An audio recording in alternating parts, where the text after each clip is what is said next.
ọlọ́jọ́ ìbí ìjókòó ẹ o Mosúnmọ́lá Àbíbá ọlọ́jọ́ ìbí ayọ̀kan ẹ o ṣé kíá kó dá wa lóhùn. Mosúnmọ́lá Àbíbá Ajeigbe ni mò ń ké sí o ọmọ wọn ní gbọ́ra tí ìṣọjọ́ ìbí lónìí ni mò ń ké sí. Àbíbá Ajeigbe máa dá lóní gọ́jọ́gọ́jọ́ ọdún rẹ̀ lóde tá a bá ọdún nú ọdún rẹ̀ lóde tá a bá ọyọ ṣẹ̀ṣẹ̀ ọdún òní jáṣe mọ́ fún ọlágbára Elédùmarè ọba. Àlékún owó àlékún ọrọ̀ àlékún iyì tó pọ̀ lóní jàbúrátà. Mèébí jẹ́jẹ́ ni mo jókòó nílé lẹ́gbọ́n rẹ̀ àtọpẹ́ má kánjú ọlá bá pè mí sórí aago. Wọ́n l'Ajeigbe òní lọ́jọ́ ìbí ẹni bí ẹni èèyàn bí èèyàn èèyàn bí ẹgbàágbèje.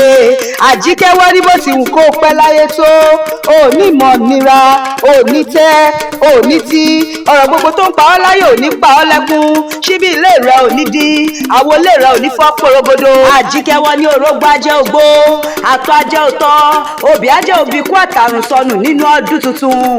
Wọ́n wá níbẹ̀ èèyàn ẹni bá dára ó yẹ káwí o béèyàn ẹni bá sunwọ̀n ó yẹ ká ro òkú. Àbíbá Ajeigbe wọ́n ní ìwọ́n dára lọ́pọ̀lọpọ̀ fún ìdí èyí wọ́n wá ní kí n má ṣàìbáwọn dénú ilé bàbá rẹ̀ gbọ̀ngàn níbi tí wọ́n ti bí ọ. Ajeigbe ńlẹ́ ọmọ wọn nígbọ́ra nílùú Èjìrẹ́ o Ìgbọ́ra níbi tí wọ́n ti ń gbé fìlà sàjẹ́kà ọmọ dùgbẹ̀dùgbẹ̀ ló ń wóró máa dá lóní gọ̀jọ̀gọ̀jọ̀ níbi ẹranko tí ń gbé ń fọhùn. Ìwọ lọmọ Ìbàràpá méjèèje dákun máa rìn kó máa yan fanda ọmọ ìlú Aláàfin Àjàgbó. Ìran bàbá tirẹ̀ ní rokoroko má gbàdóbọ̀ wálé wọ́n tún máa rokoroko mẹ́ràn ìgbẹ́kàbìtì bọ̀ wálé torí iṣẹ́ ọdẹ ni iṣẹ́ àwọn bàbá tó gbé bí ọlọ́mọ.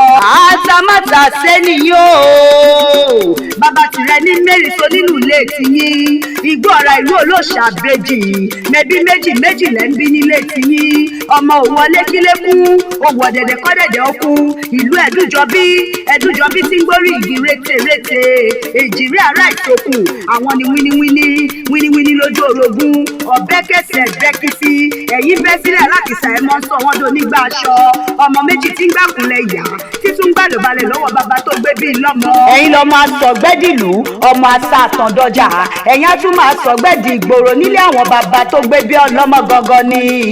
Ó yá ìwọ ti ṣọdún òní náà o Mosúnmọ́lá ìwọ tó ṣọdún òní ló tún ṣe mí sí nínú ọlá ńlá ẹ̀mí gígùn àti fàyàbalẹ̀ ọkàn lágbára dání wáyé. Ẹ̀gbọ́n rẹ̀ àti ọpẹ́ má kọjú ọlọ́wọ́ ní kí n máa kọrin fún ọ wípé happy birthday to you Mosúnmọ́lá Àbíbá Ajeigbe long life and prosperity o.